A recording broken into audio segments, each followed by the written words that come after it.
Meus irmãos, graça e paz, amém? Boa noite. Nós vamos abrir nossas Bíblias nessa noite no primeiro livro do profeta Samuel, capítulo 1.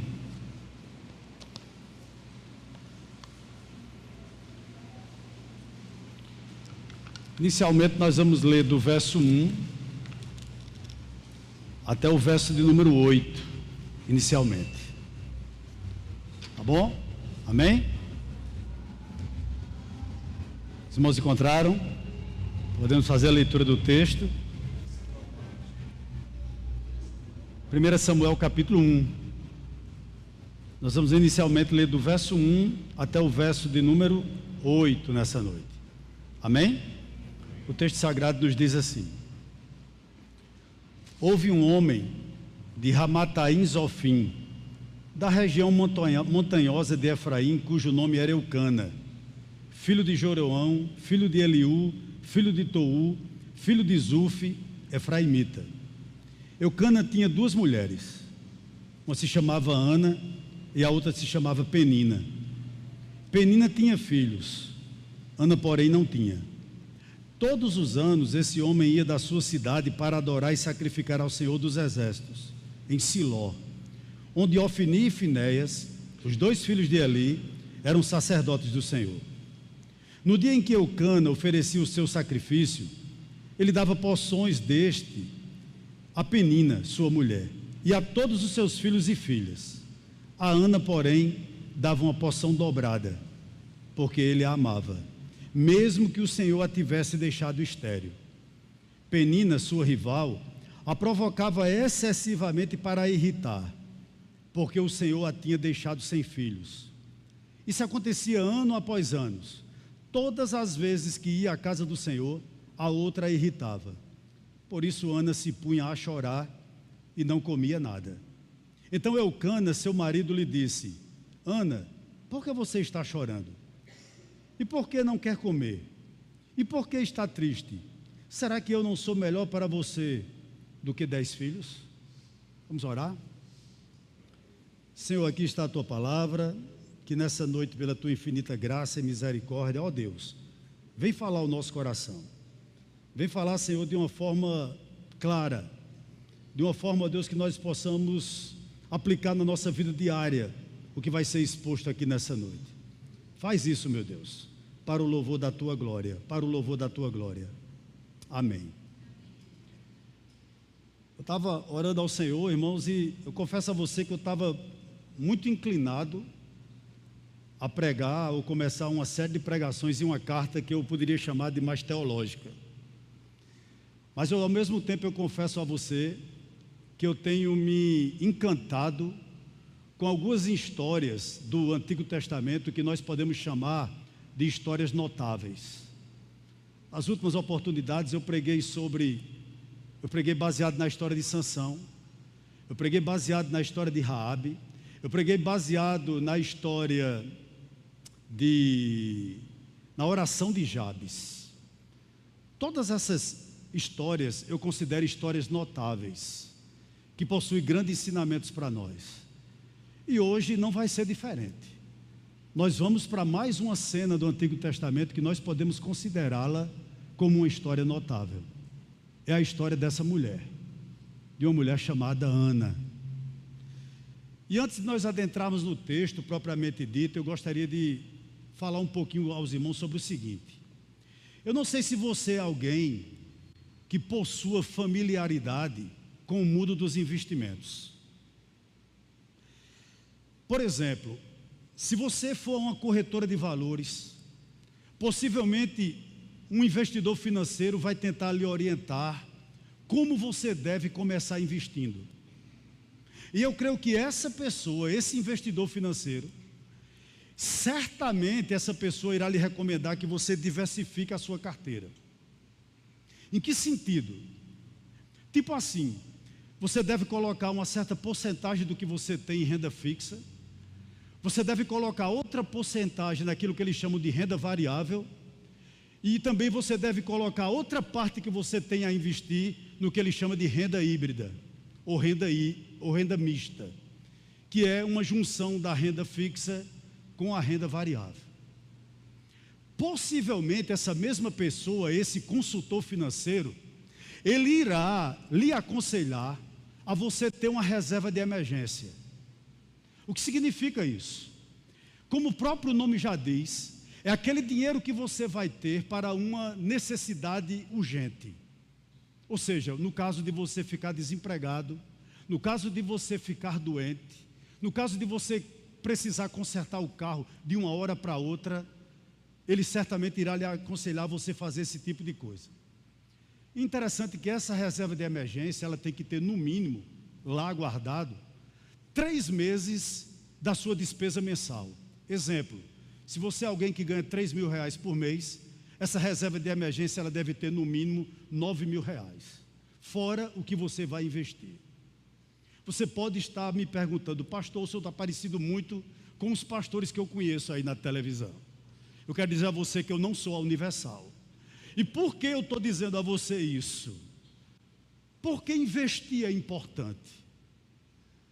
Porque quem investe, seja financeiramente, seja emocionalmente, seja espiritualmente, no momento de crise, tem a quem ou aonde recorrer. E vou lhe dar um conselho aqui. É muito perigoso aquela pessoa que só vive no vermelho. É muito perigoso aquela pessoa que só anda na reserva. Ele não possui nada financeiramente para ir buscar. Ele não possui nenhum lugar onde ele possa se alimentar espiritualmente. Ele não possui nenhum lugar onde ele possa se alimentar emocionalmente. Por que eu estou dizendo isso? Ou o que isso tem a ver com o que nós vamos ver nessa noite? O que essa questão de investimentos, irmãos, tem a ver com a mensagem ou com esse texto que nós acabamos de ler? Eu vou lhe explicar nessa noite. Ana foi uma mulher que investiu. Ana foi uma mulher que investiu. E nós vamos discorrer nessa noite sobre 3 investimentos que Ana fez na vida dela. E com base no verso 1 ao verso 8 que nós acabamos de ler, eu posso lhe dizer o seguinte: Ana investiu no casamento. O primeiro investimento que Ana fez na vida dela foi no casamento dela. O verso 1 nos dá algumas informações importantes. Vamos ler, ou reler, melhor dizendo, o verso 1 até o verso 3. Houve um homem de Ramataim Zofim, da região montanhosa de Efraim, cujo nome era Eucana, filho de Joroão, filho de Eliú, filho de Tou, filho de Zuf, efraimita. Vá para o verso 3, por gentileza.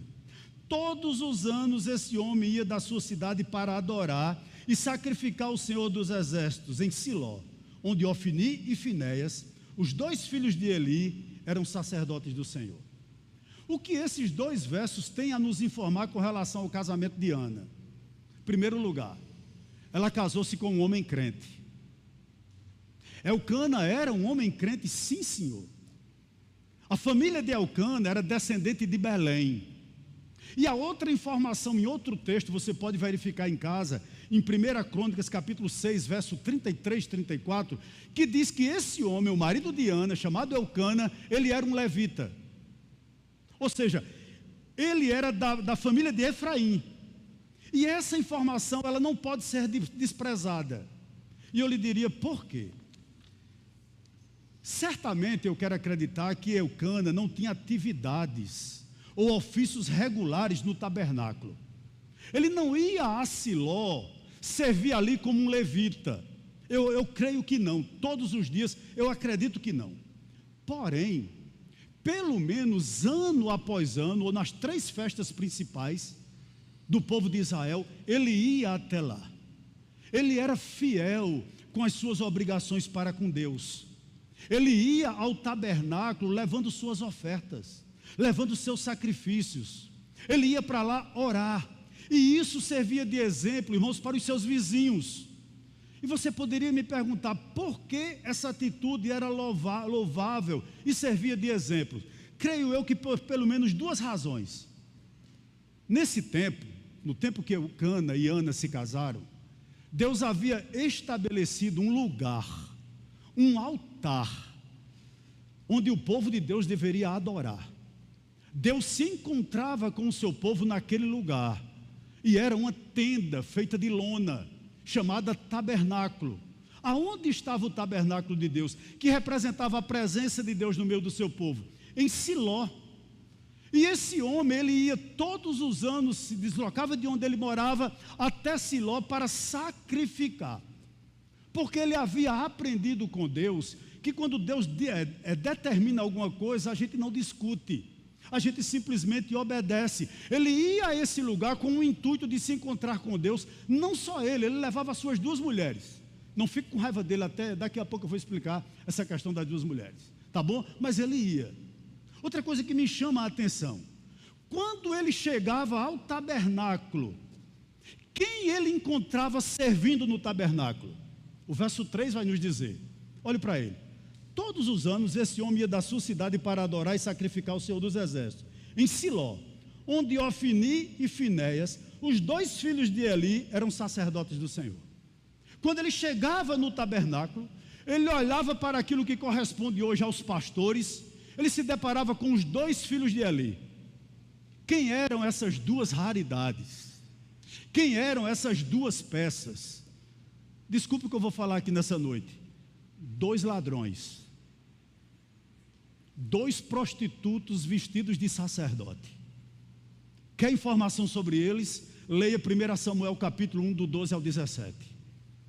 Eles roubavam as ofertas, eles retiravam as ofertas para eles, e pasmem, eles se deitavam com outras mulheres dentro do tabernáculo. Quando Eucana chegava juntamente com suas 2 esposas, e no mínimo 4 filhos, porque Ana tinha filhos e filhos, no mínimo 4, quando ele chegava lá no tabernáculo, ele se deparava com essas 2 criaturas. E o que me chama a atenção aqui, os sacerdotes não estavam fazendo a parte deles, mas Eucana fazia. Sabe por quê? Porque Eucana não tinha obrigação com a imoralidade escandalosa daqueles homens. A obrigação de Eucana era com Deus. Se Deus havia dito a eles que se encontraria com eles naquele lugar, eles iriam para lá, independente de quem estivesse lá, independente de como estava lá, ele iria para lá, porque ele sabia que lá Deus respondia as orações, lá Deus recebia seus sacrifícios, lá certamente Deus iria falar com eles, embora tivesse 2 corruptos lá dentro. Há uma aplicação para nós aqui nessa noite. Meus irmãos, nós hoje não estamos mais amarrados a um lugar de adoração. Hoje nós somos o templo. Mas há uma coisa interessante para eu lhe dizer aqui nessa noite. Todos nós devíamos louvar a Deus por aquelas pessoas que Deus tem nos concedido a entender um pouco mais sobre Ele e a vivermos em santidade. Louvado seja Deus por isso. Verso 4, 5 e 8. Olha o que o texto vai nos dizer. No dia em que Eucana oferecia o seu sacrifício, ele dava porções deste a Penina, sua mulher, e a todos os seus filhos e filhas. A Ana, porém, dava uma porção dobrada. Olha que informação importante. Porque ele a amava, mesmo que o Senhor a tivesse deixado estéril. Vá para o verso 8. Eucana, seu marido, lhe disse: Ana, por que você está chorando? E por que você não quer comer? E por que você está tão triste? Será que eu não sou melhor para você do que 10 filhos? Nos versos de números 4 e 5, nós temos informações muito importantes acerca desse homem, que também investia no casamento. Ele amava a sua mulher, ele amava Ana, a ponto de querer sempre lhe proporcionar o melhor. Entenda bem o seguinte: quando o israelita ele subia até o templo, ele oferecia parte daquela carne ao Senhor, mas eles próprios comiam daquela carne que era oferecida, depois que o sacerdote tirasse a parte deles. E interessante que Eucana fazia o seguinte: ele dava uma parte a Penina, mas ele dava uma parte dobrada a Ana. O melhor ele dava a Ana, porque ele amava a Ana. Essa era a grande realidade. Nem para os próprios filhos ele dava tanto quanto ele dava a Ana, porque na realidade ele a amava. O que eu aprendo aqui? que sempre o melhor desse marido, dos seus recursos, ele oferecia à sua esposa. A melhor roupa, o melhor calçado, o melhor perfume, quem sabe as melhores joias, quem sabe o melhor abraço, quem sabe um quarto melhor na casa dele, quem sabe a cama melhor na casa dele. Quantas vezes eu quero acreditar que Eucana não chegava para aquela mulher e declarava a ela que a amava. Veja que homem crente, dedicado nas coisas de Deus, mas dedicado também ao lar, preocupado como estava a mulher dele. E há uma coisa importante aqui: a esterilidade da sua mulher nunca foi um problema para Eucana. O fato de Ana não gerar filhos, o fato do útero de Ana ser um cemitério, nunca perturbou o marido dela, perturbava Ana. Aí você poderia me perguntar: por quê, pastor? Eu creio que por uma razão muito séria. Uma judia, quando ela era estéril, para ela era algo terrível. Por quê? Porque ela perdia a possibilidade do ventre dela vir um Salvador. E entenda o seguinte: de onde era a família de Eucana? De Belém. A profecia dizia que Jesus nasceria em Belém. Então, na mente dessa mulher, ela dizia o seguinte: eu nunca vou ser a mãe do Salvador, não há a mínima possibilidade para mim. Isso deixava ela triste. Também outro fato importante: ela não ia perpetuar a sua geração, ela não ia ter quem herdasse a sua herança, ela não ia ter irmãos que pudesse, no caso que Eucana morresse, cuidar dela no caso da viuvez. Era assim que funcionava em Israel. Então era um dilema para essa mulher, mas mesmo assim não era para o marido. Ele era um homem crente, que como Ana também, ele investia no casamento. Vá para o verso 8, por gentileza, vamos reler. Eucana, seu marido, lhe disse: Ana, por que você está chorando? E por que você não quer comer? E por que está tão triste? Será que eu não sou melhor para você do que 10 filhos? O que deixa claro aqui no verso 8, irmãos, me permita dizer isso aqui: Eucana era homem. Sabe o que falta em muitos lares? Não é um ser do sexo masculino. O que falta em muitos lares é homem, que saiba desempenhar o seu papel, que saiba verdadeiramente o que é ser marido, que saiba verdadeiramente o que é ser pai. E eu vejo isso aqui na vida desse homem. Ele fica intranquilo, ele não tem sossego quando ele percebe que sua esposa está chorando de tristeza. Ele não consegue dormir quando ele olha e vê que a sua esposa não está comendo. E eu quero entender que esse homem era um sujeito esforçado, um marido esforçado, porque ele diz uma coisa interessante no verso 8: será que eu não sou melhor para você do que 10 filhos? O que ele está dizendo aqui nas entrelinhas? Ana, eu me esforço tanto, querida, eu luto tanto para ver você feliz, para ver você sorrindo, e você vem adorar a Deus aqui e não quer comer, e você está com esse semblante abatido, por quê? Uma coisa, irmão, me chamou muita atenção nesse texto aqui, é que esse homem, ele não é aquele tipo de marido que chega em casa e percebe que a esposa não está bem, e ele dá de ombro, e ele se comporta como um solteirão. O camarada casa, mas a vida dele toda é como um homem solteiro, não quer trabalhar, é fazendo selfie e postando. A mulher assume toda a responsabilidade da casa, e ele não está nem aí, é em videogame, não quer nada com a vida, sabe? Eucana não era esse tipo de pessoa, ele não se achava um solteirão, não, ele era um homem casado, e ele se comportava dentro do lar como um tal. Eu ontem vi a foto da nossa juventude, e como eu fiquei feliz, né? Nossa juventude está, graças a Deus, crescendo. E eu gostaria de, baseado nesse verso 8, dar um conselho aqui aos jovens solteiros. Quando chegar o momento de você casar, case. Mas em nome de Jesus, em primeiro lugar, não tenha medo de fazer isso. Mas não case com alguém que não lhe aproxima mais de Deus. Ana teve essa preocupação. Ana casou com um homem crente. Mas afinal, você deve estar perguntando aí, que investimento Ana, pastor? Meu negócio é Ana. Mas eu me preocupei um pouquinho com Elcana, porque eu nunca vi uma pregação de Elcana. Só fala em Ana. Elcana parece que é o grande vilão aqui dessa história, e não é. Mas que investimento Ana fez? Vamos para ele, verso 2, verso 6 e verso 7. Olha o que diz o verso 2. Eucana tinha 2 mulheres. Eu acho que você deve estar aí corroendo de raiva, né? Dizendo, pastor, essa peste tinha 2 mulheres. Na verdade, como é que o senhor disse que esse camarada é um homem de Deus? Ah, se eu fosse Ana. Não dá vontade de você dizer isso? Não tenha raiva do bichinho, não. Vamos adiante, verso 2. Eucana tinha 2 mulheres. Uma se chamava Ana. O que é que você entende? Ele casou primeiro com Ana. E a outra se chamava Penina. Penina tinha filhos. Ana, porém, não tinha.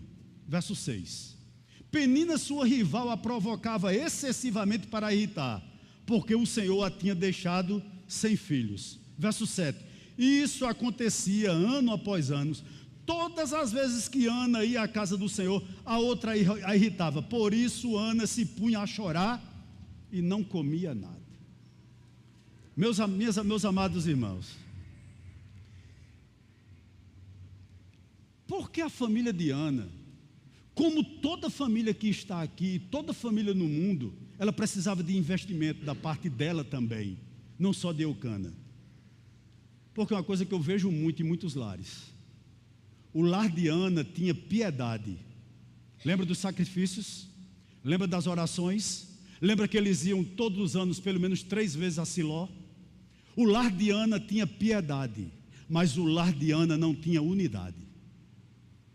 O que eu estou querendo dizer? Ela era uma família dividida. E quando a família está dividida, pelo menos 2 sentimentos brotam no seio do lar: tristeza e culpa.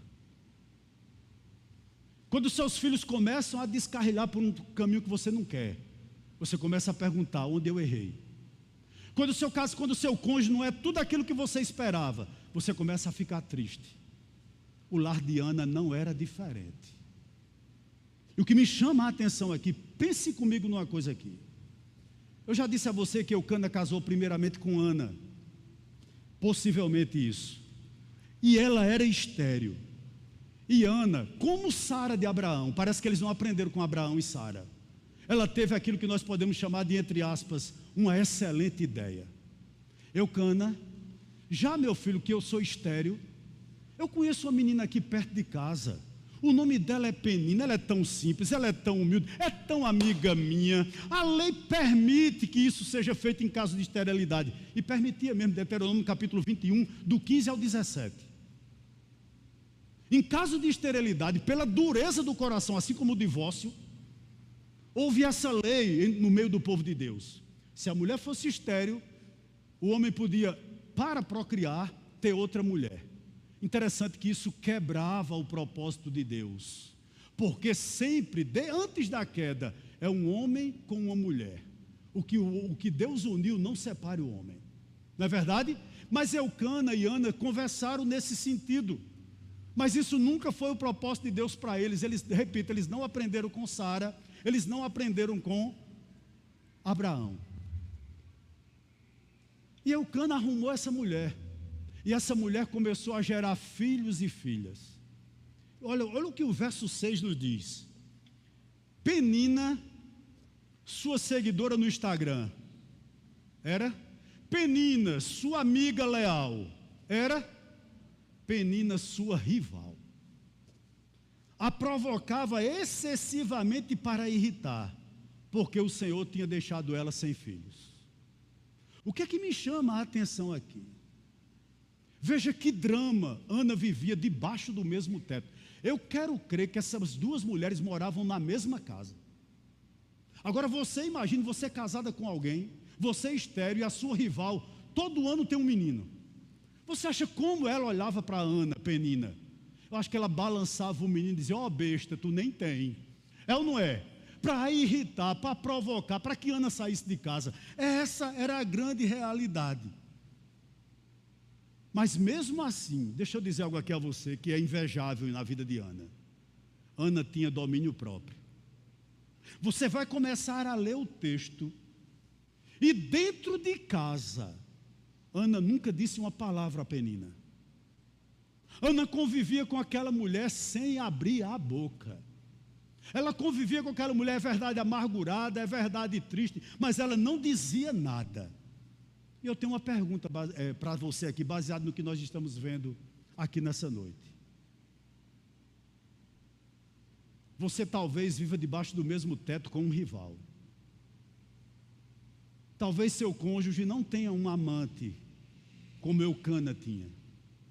Mas talvez o seu cônjuge seja o seu grande rival. Talvez os seus filhos sejam hoje o seu grande rival. Talvez, quem sabe, os seus pais sejam hoje o seu grande rival. Talvez sua sogra seja sua grande rival, ou seu sogro, eu não sei. Mas a pergunta que eu faço a você é o seguinte: você vai continuar frustrado? Você vai continuar descontente? Você vai continuar desesperada? O que me chama a atenção aqui nessa mulher, ela nunca falou em divórcio. Ela nunca falou em se separar. Ela nunca saiu, abandonou o seu lar. Ela nunca insultou Penina, apesar das provocações excessivas. A Bíblia diz que era excessiva, ela irritava ela, era todo dia. Talvez acentuasse mais quando fosse para o templo, porque no templo Eucana demonstrava um amor maior por Ana. Mas todos os dias ela, irmãos, era provocada. Mas mesmo assim, essa mulher continuou casada. Sabe por quê? Porque ela acreditava no casamento. Eu creio que ela acreditava que Deus podia mudar. Mas há um segundo investimento de Ana, que eu gostaria de falar aqui nessa noite. Vai do verso 9 até o verso número 18. Vamos ler o texto? Certa vez, após terem comido e bebido em Siló, eles tinham de sacrificar, né? Então Ana se levantou, quando o sacerdote ali estava sentado na sua cadeira, junto a um pilar do templo do Senhor. E Ana, com amargura de alma, orou ao Senhor e chorou muito. Ela fez um voto dizendo: Senhor dos exércitos, se de fato olhares para a aflição da tua serva, e te lembrares de mim, não te esqueceres da tua serva, e lhe deres um filho homem, eu o dedicarei ao Senhor por todos os dias da sua vida, e sobre a cabeça dele não passará navalha. Ana continuava a orar diante do Senhor, e o sacerdote ali começou a observar o movimento dos lábios dela, porque Ana só falava em seu coração. Os seus lábios se moviam, porém não se ouvia voz nenhuma. Por isso Eli pensou que ela estava embriagada, e lhe disse: até quando você vai ficar embriagada? Trate de ficar longe desse vinho. Porém Ana respondeu: não, meu senhor, eu sou uma mulher angustiada de espírito. Não bebi vinho, nem bebida forte, apenas estava derramando a minha alma diante do Senhor. Não pense que a tua serva é ímpia. Eu estava orando assim até agora, porque é grande a minha ansiedade e a minha aflição. Então Eli disse: vá em paz, e que o Deus de Israel lhe conceda o que você pediu. Ana respondeu: que eu possa encontrar favor aos seus olhos. Então ela seguiu o seu caminho, preste atenção aqui, comeu alguma coisa, e o seu semblante já não era triste. Se ela fez o primeiro investimento dela no casamento, o segundo investimento de Ana, sabe em que foi? Na sua fé. Por que eu estou dizendo isso? Ela foi repreendida pelo esposo. Por que choras? Por que tu estás sem comer? Será que eu não sou melhor do que 10 filhos? E interessante que ela não ficou irritada. Pelo contrário, irmãos, essa exortação de Eucana começou a mudar Ana. O que é que eu aprendo aqui? Que bem, irmãos, esse fardo está fazendo ao seu coração. Eu quero lhe perguntar isso nessa noite. Que bem esse fardo dentro do seu lar está fazendo a você, está fazendo a seu casamento, está fazendo a seus filhos, está fazendo a seus pais. Que bem está fazendo. O que é que eu quero lhe dizer aqui? Talvez isso esteja até lhe privando de viver, lhe privando de adorar. Ana ia para o templo por ir. Ela não ia adorar, irmãos. Ela ia apenas porque era uma viagem a mais que o esposo chamava ela para ir. Mas ela chegava lá, não comia, não adorava, o semblante era triste, ela não adorava. Mas interessante, Ana mudou. E isso é muito claro no verso, né, quando diz o seguinte, no verso número 14. Olha o que diz o verso 14. Até quando você vai ficar embriagada? Trate de ficar longe do vinho. Porém, Ana respondeu: não, meu senhor, eu sou uma mulher angustiada de espírito, não bebi vinho nem bebida forte, apenas estava derramando a minha alma diante do Senhor. Ana começa a orar, Ana começa a buscar a Deus. Ana, a partir do verso 8, Ana muda, e a oração daquela mulher começa a brotar do coração, assim também como as suas lágrimas. E ela orou baseada na misericórdia de Deus. Talvez pela primeira vez ela subiu a Siló e ela pediu a Deus para que Deus mudasse a vida dela.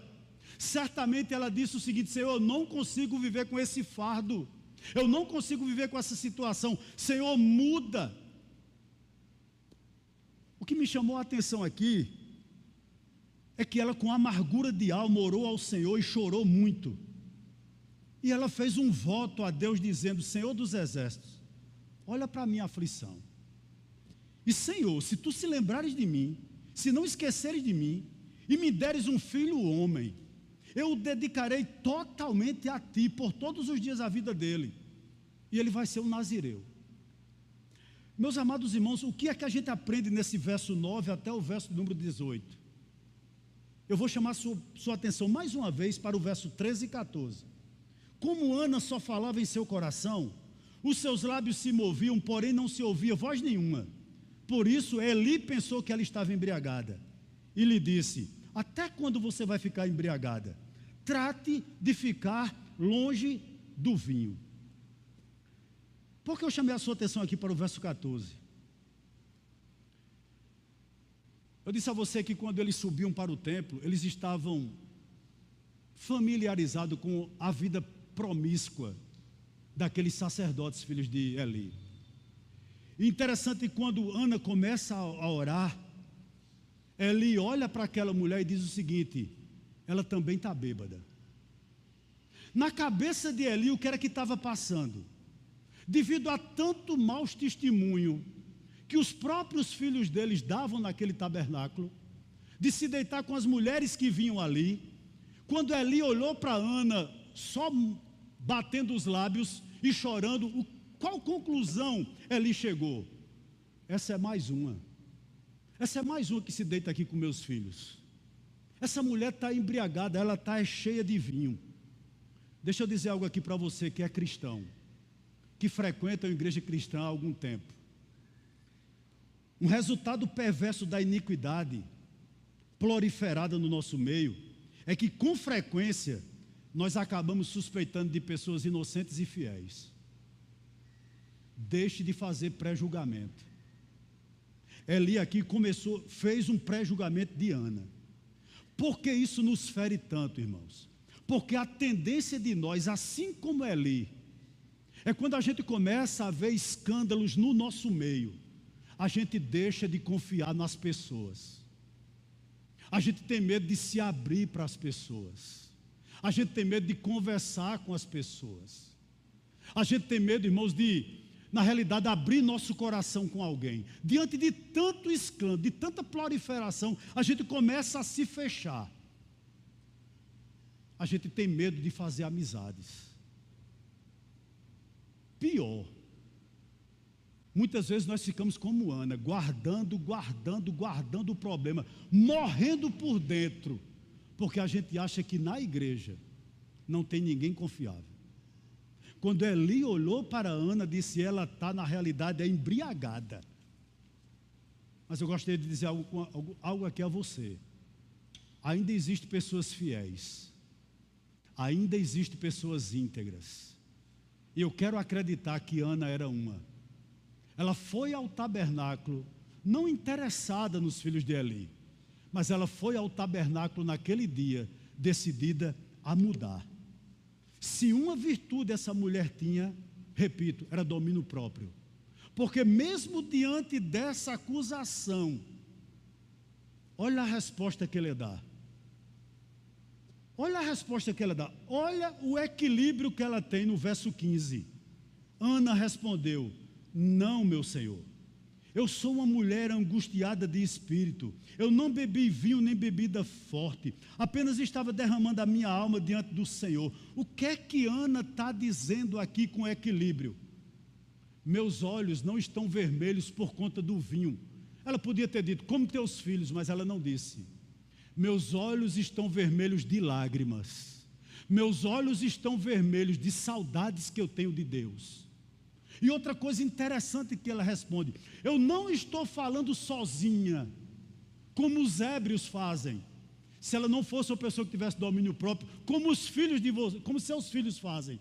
Ficam aqui bêbados falando sozinho. Eu não estou falando sozinha, mas eu estou orando ao Deus, que é o mesmo Deus que você ali, que ouve a oração e entende a língua do coração. Que coisa maravilhosa a maneira como essa mulher orou. Deixa eu dizer algo aqui a você. Talvez haja muitos de nós aqui que precisamos mudar. Ana mudou. Eu vou provar isso mais um pouquinho. Mas por que eu digo isso? Verso 17 e 18. Então ele disse: vá em paz, e que o Deus de Israel lhe conceda o que você pediu. Ana respondeu: que eu possa encontrar favor aos seus olhos. Olha a mudança dela. Então ela seguiu o seu caminho, comeu alguma coisa que ela não comia, e o seu semblante já não era triste. O que eu estou querendo dizer a você aqui? Ana mudou. E eu tenho certeza do que eu vou dizer aqui nessa noite. Muitos de nós precisamos mudar. O que eu acho interessante aqui nessa noite, nesse texto, é que Penina nunca se tornou agradável. A Bíblia não diz que Penina mudou. Penina continuou a mesma. Era sempre as mesmas. Quem sabe Eucana nunca abandonou Penina. Mas uma coisa fica claro aqui: Ana mudou. Posso lhe dar um conselho aqui nessa noite? Você não pode mudar a Ana. Aliás, você não pode mudar a Penina. Você não pode mudar a sua rival. Talvez você lute tanto para que sua esposa lhe respeite. Eu quero dizer uma coisa aqui a você. Faça seu papel nessa noite, ou a partir de hoje. Não importa se ela muda ou não. O importante é que você muda. Não queira mudar a Penina. Mude você. Quem sabe você espera tanto que Eucana mude. Talvez Eucana nunca vá mudar. Talvez seu marido nunca vá mudar. E possivelmente a mudança tem que começar com você. Um conselho que eu lhe dou: mude. Talvez você conviva em algum lugar onde você, na realidade, é tratado por um rival. Seja seu patrão, seja seu colega de trabalho, seja seu vizinho, seja lá quem for. Não espere que ele mude. Mude você. Essa é uma das grandes lições aqui. Ela começou a investir na fé. O semblante dela já não era o mesmo. Ela já não era mais a mesma pessoa. Ela retornou alegre. Ela retornou com outro semblante. Ela começou a comer. Deixa eu dizer algo aqui a você. Crente não muda sem ler Bíblia. Não existe mágica, meus irmãos. Nós não iremos mudar se nós não temos leitura diária. Não existe mudança se você não se quebranta diante do Senhor. Não há mudança automática. Isso são coisas que anjos não vão fazer por nós, nós temos que fazer. É vital para que as coisas aconteçam na nossa vida. Ela começou a investir no casamento, mas ela disse: eu tenho que investir na minha fé também. E ela começou a investir. E por último, verso 19 ao 28. Ela faz o último investimento aqui que eu vejo. 19 até o 28, a gente vai ler. Eles se levantaram de madrugada e adoraram diante do Senhor. Depois voltaram para casa em Ramá. Eucana teve relações com Ana, sua mulher, e o Senhor se lembrou dela. Ana ficou grávida, e passado o devido tempo teve um filho, a quem deu o nome de Samuel, pois dizia: do Senhor o pedi. Eucana, seu marido, foi com toda a sua casa para oferecer ao Senhor o sacrifício anual e para cumprir o seu voto. Ana, porém, não foi. Ela disse a seu marido: quando o menino for desmamado, eu o levarei para ser apresentado ao Senhor e para lá ficar para sempre. Eucana, seu marido, respondeu: faça o que achar melhor, fique aqui até desmamá-lo, e que o Senhor confirme a promessa que você fez. Assim, Ana ficou em casa e amamentou o filho até que o desmamou. Depois de ter o desmamado, ela o levou consigo com um novilho de 3 anos, uma medida de farinha e um odre de vinho, e o apresentou à casa do Senhor em Siló. O menino ainda era muito pequeno. Depois de terem sacrificado o novilho, levaram o menino a Eli. E Ana disse: ah, meu Senhor, tão certo como você vive, eu sou aquela mulher que esteve aqui ao seu lado orando ao Senhor. Era por este menino que eu orava, e o Senhor Deus me concedeu o pedido que eu fiz. Por isso também o entrego ao Senhor. Por todos os dias que viver, será dedicado ao Senhor. E ali eles adoraram o Senhor. Deixa eu te dizer algo aqui nessa noite. Eu não creio que Ana tivesse um problema no útero. Eu não creio. Eu creio que Deus não permitiu que Ana tivesse um filho. Eu quero entender que todo o sistema reprodutor de Ana era perfeito. Aí você me perguntaria: pastor, por que Deus não deu imediato um filho a Ana? Porque Ana tinha um ídolo. Sabe qual era o ídolo de Ana? Um filho. Ana queria um filho para fazer dele um troféu. Deus não permitiu que aquela mulher engravidasse. Porque o que é um ídolo? Um ídolo é aquilo que você encontra significado e satisfação plena. Pode ser seu trabalho, pode ser o dinheiro, pode ser seu cônjuge, pode ser seu pai. Um ídolo é aquilo que você encontra significado e satisfação plena. Para Ana, a vida toda dela se resumia em ter um filho. Deus fechou a madre dela. Mas interessante o que me chama a atenção aqui. Verso de número 19. Eles se levantaram de madrugada, adoraram diante do Senhor, voltaram para casa em Ramá. Eucana teve relações com Ana, sua mulher, e o Senhor se lembrou dela. Interessante que eles estavam em Siló. Eles iam fazer uma viagem de volta. Oh, meu irmão, como você amanhece o dia?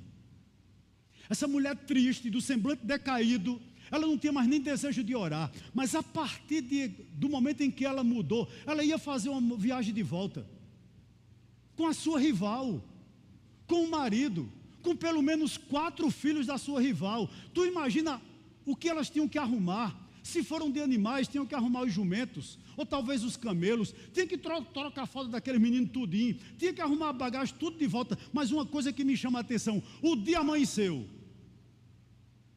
Ana não estava com o semblante mais triste. Ana não estava sem querer comer.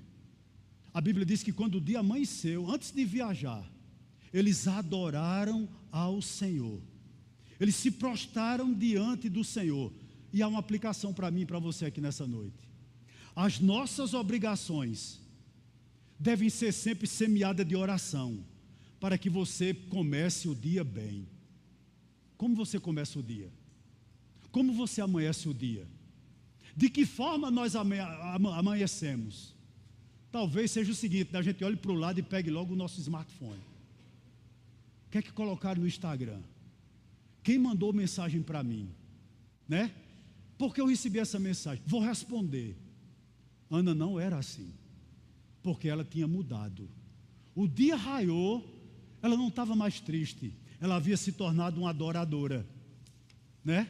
E olhe para o verso de número 20. A Bíblia diz o seguinte: Ana ficou grávida, e passado o devido tempo teve um filho, a quem deu o nome de Samuel. O verso 19 diz que ela teve relações com o marido dela. E eu fiquei imaginando, no coração de Ana, começou a brotar uma coisa que talvez os filhos de Penina e a própria Penina tenha matado. Eu tenho um marido, eu fiz votos para com ele, eu vou começar a me comportar como eu devo me comportar. Eu não sei quanto tempo fazia que eles não tinham relações, mas parece que Ana estava pouco a pouco sendo tentada a desistir do seu próprio casamento. Mas Ana mudou. Ana mudou. Ela já não se sentia mais cansada. Deixa eu te perguntar algo aqui nessa noite, irmãos. Como nós tratamos nossos cônjuges? Pense aí, mulher casada que está aqui nessa noite. Como você trata seu marido? Homens casados que estão aqui nessa noite, qual o tratamento que você dispensa à sua esposa? Será que o casamento não está errado? Ou será que a relação com os seus filhos não está errada, porque você não está desempenhando seu papel? Ana mudou. E uma coisa que me chama a atenção, verso 21 ao 23. Eucana, seu marido, foi com toda a sua casa para oferecer ao Senhor o sacrifício anual e para cumprir o seu voto. Olha o verso 2, diz uma coisa interessante. Ana, porém, não foi. Ela disse a seu marido: quando o menino for desmamado, eu o levarei para ser apresentado ao Senhor e para lá ficar para sempre. Verso 23. Eucana, seu marido, respondeu: faça o que achar melhor, fique aqui até desmamá-lo, e que o Senhor confirme a promessa que você fez. Assim Ana ficou em casa e amamentou o filho até que o desmamou. Eu quero dizer uma coisa aqui a você nessa noite. Essa mulher, ela está curada. Por que ela está curada, pastor? Porque ela não abriu mão de ser mãe. Ela tinha feito um voto a Deus, que ficava com aquele menino até desmamá-lo. Sabe quantos anos Samuel foi desmamado? 3 anos. Ana só teve 3 anos com o filho dela, 3 anos. Sabe por quê? Porque quando Samuel nasceu, ele não era mais um ídolo para ela. Deus havia trabalhado no coração daquela mulher. E ela, quando depois, creio eu, pegou aquele menino nos braços e disse: ó Deus, não é meu, o filho é teu. Eu vou consagrá-lo a ti, ele é teu, Senhor. Veja que coisa maravilhosa. Ele não era mais um ídolo. Mas interessante, que enquanto ela pôde, ela não abriu mão de ser mãe. Enquanto ele estava com ela, quem cuidava dela era ele. Veja bem, Eucana ia sacrificar como todos os anos. Ia com quem? Com Penina e com os filhos dela. Mas Ana não ia, porque Ana entendia que Samuel era mais importante naquele momento, a presença dela. Ela cuidou do menino enquanto ela pôde. Ela não terceirizou a criação do filho dela. Quem cria os seus? Quem é o responsável pela criação de seus filhos? Você? Pastor Jamerson hoje pela manhã disse algo muito pertinente. Com essa onda aí que existe, o lugar de mulher onde ela quer, onde ela está, onde ela pode. Na verdade, muitas mulheres não têm nenhum problema em preparar o café do patrão onde ela trabalha, mas não quer preparar o do marido. Ela não tem nenhum problema de, como professora, e não há nada de errado, ensinar os filhos dos outros, mas não quer ensinar os dela. Ela dá até conselhos sobre o que é ser mãe a colegas de trabalho, mas ela mesma não cuida do dela. Quem cuida é a mãe, a avó da menina. Quem cuida dos seus. Enquanto Ana pôde, ela cuidou daquela criança, mas ela estava curada. Verso 24 ao 28, nós já estamos partindo para o final. Olha o que o texto diz. Verso 24. Depois de o ter desmamado, ela o levou consigo com um novilho de 3 anos, um boi já grande, uma medida de farinha e um odre de vinho, e o apresentou à casa do Senhor em Siló.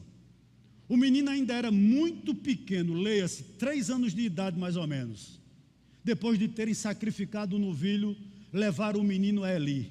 E Ana disse: ah, meu Senhor, tão certo como você vive, eu sou aquela mulher que esteve aqui ao seu lado orando ao Senhor.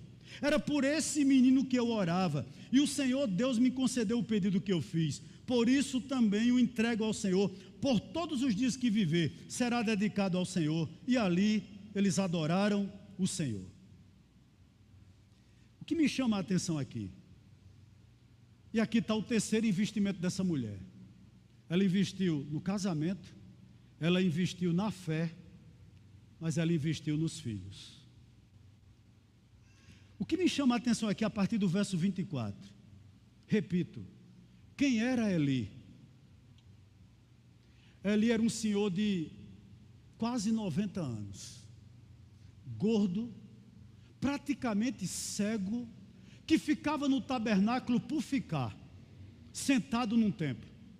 Aí você vai olhar para a família de Eli, que era um homem de Deus. Ele teve 2 filhos, Ofni e Finéias. Como eu disse a vocês, eram ladrões e prostitutos. Eu faço uma pergunta a você, mãe que está aqui. Você entregaria seu filho para esses 3 homens tomarem de conta? Entregaria? Aquele filho que você tem até medo de deixar ele na escola, você iria ele vestido de sacerdote, com estolazinha sacerdotal, eu fico imaginando a cena, Eli todo de branco, com as estolas sacerdotais, e uma miniatura de sacerdote, com 3 anos de idade. Ana disse: vai Eli, aliás, vai Samuel, aqui é a tua nova casa. Entregue a Eli. Você teria coragem de entregar seu filho a alguém assim? Um homem já velho, gordo, que não podia nem se levantar, ele morre de uma queda, cai para trás e quebra o pescoço, de tão gordo que era. Os filhos totalmente depravados. Aí tu vai, coloca teu filho no tabernáculo e diz: aqui é teu lar.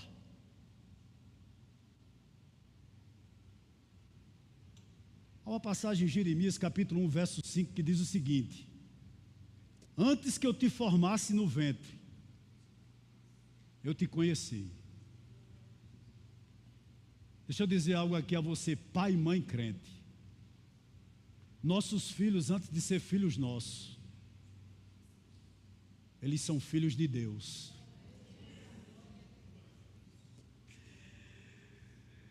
O que me chama a atenção aqui, naquela historinha que eu preguei sobre Sansão, Sansão nos é apresentado como filho de uma promessa. Não é verdade? Um anjo chega na casa de Sansão, dos pais de Sansão, perdão, e diz a ele o seguinte: tua mulher vai ficar grávida e você vai ser pai. Sansão era filho de uma promessa. Samuel não. Samuel é filho de oração. Foi a oração de Ana que a fez engravidar. Foi a oração de Ana que quebrou a sua esterilidade. Portanto, Samuel era filho de quem? Era filho de oração. Pode um filho assim se perder?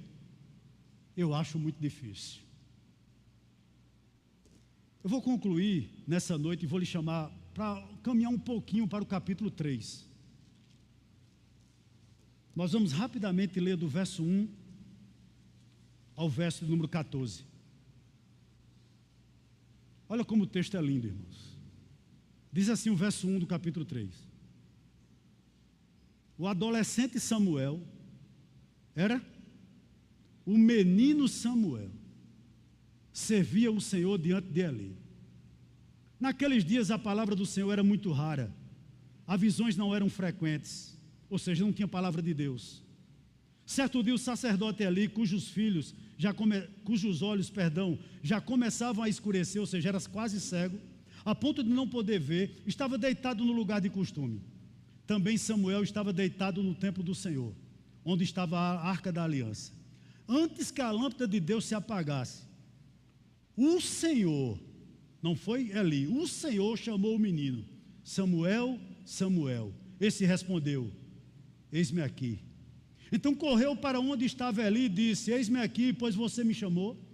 Mas Eli respondeu: eu não chamei você, vá deitar. Ele foi e se deitou. O Senhor tornou a chamar Samuel.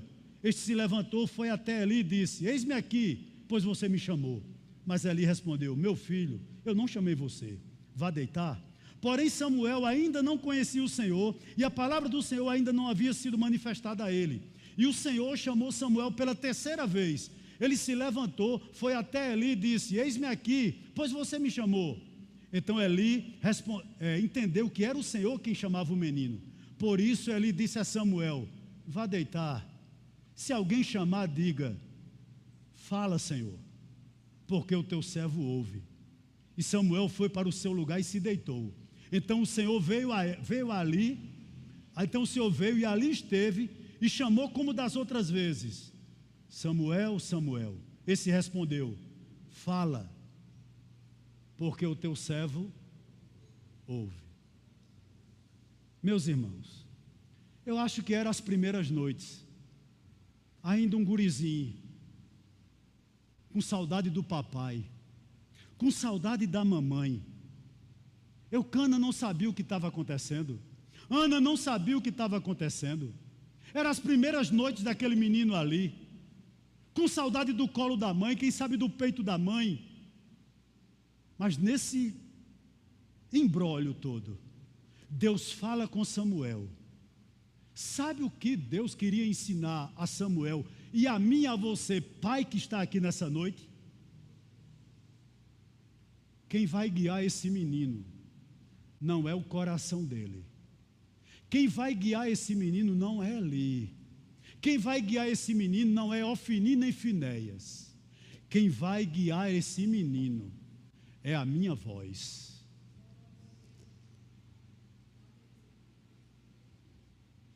Deixa eu te dizer algo aqui para a gente encerrar. 3 aplicações rápidas. Por que você deve investir em seu casamento? Um lar sobre o qual Deus reina, mesmo que ele seja privado de bens materiais, ele vai desfrutar do mais importante: a presença de Deus. Quando a palavra de Deus deixa de ser a bússola de uma família, a navegação pelos mares revoltos da vida se torna muito perigosa. Chame Deus para seu casamento. Chame Deus para dentro de sua casa. E você faz isso, o homem que está aqui, sendo sacerdote dentro do seu lar. Por favor, não chegue para sua mulher, quando ela estiver triste, e diga o seguinte: eu lhe entendo, nós vamos ser pai de pet. Sua mulher não quer ouvir isso. Quando sua mulher estiver triste, de semblante triste, você diga: eu estou aqui para lhe ajudar. Nós vamos sair dessa. Porque o homem daqui sou eu. Até a batida do portão é diferente do homem. Mulher gosta disso, não gosta de cabo ignorante, não, gosta de homem, que se vista como homem, que se comporte como homem. Mulher gosta disso. Seja homem. Deixa de firula, de pet. Seja homem. Segundo investimento que você tem que fazer, na fé. Se nós, irmãos, investíssemos mais do nosso tempo para cuidar das coisas do Senhor, nós veríamos o Senhor com muita alegria cuidando das nossas coisas. A Bíblia diz o seguinte: buscar em primeiro lugar o quê? E a sua? E as demais coisas vos serão acrescentadas. Você talvez esteja acumulando de tarefa, deixando de ser o marido que sua mulher precisa, deixando de ser a mãe que seus filhos precisam. Lá na frente, você vai ver o preço que você vai pagar. E o último, invista nos seus filhos. Por que nós devemos nos dedicar aos nossos filhos? Na criação moral, na criação espiritual. Por que nós temos que nos consagrar a esse trabalho? Eu vou lhe dizer algo aqui a você. Nenhum emprego, nenhum concurso, nenhuma empresa, nenhum sonho, nada é mais importante do que seus filhos. Nada. Humanamente falando, não é. E os filhos que Deus lhe deu, embora você pense que é um problema, não são. Ou não é. Ele é um galardão.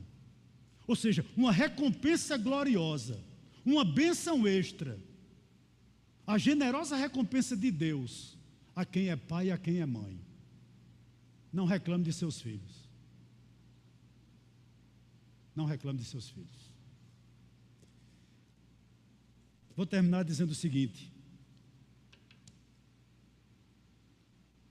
Eu preguei aqui uma série sobre Ruth. E na série eu dizia o seguinte: muitas vezes tem coisas boas acontecendo e a gente não está vendo na nossa vida. E quando eu estava pregando aquela mensagem, meu filho Rodrigo tinha terminado de acabar o noivado. E apareceu com Jaciara, que é a esposa dele, hoje lá em casa. Eu disse: mas Rodrigo, é tão precoce você casar com Jaciara? Eu me aperriei demais. E eu pregava naquela mensagem o seguinte, baseado no livro de Ruth, quando Ruth perde o marido, perde os filhos, mas ela ganha Ruth, Noemi, que a Bíblia diz que era melhor do que 10 filhos. E eu faço questão de dizer o que eu estou dizendo hoje a ela, Jaciara: você é um presente que Deus deu à nossa família. Você é um presente que Deus deu à nossa família. Havia coisas boas acontecendo e eu não estava vendo. Sabe por quê? Deus cuida dos seus filhos. Eles são mais filhos de Deus do que seus.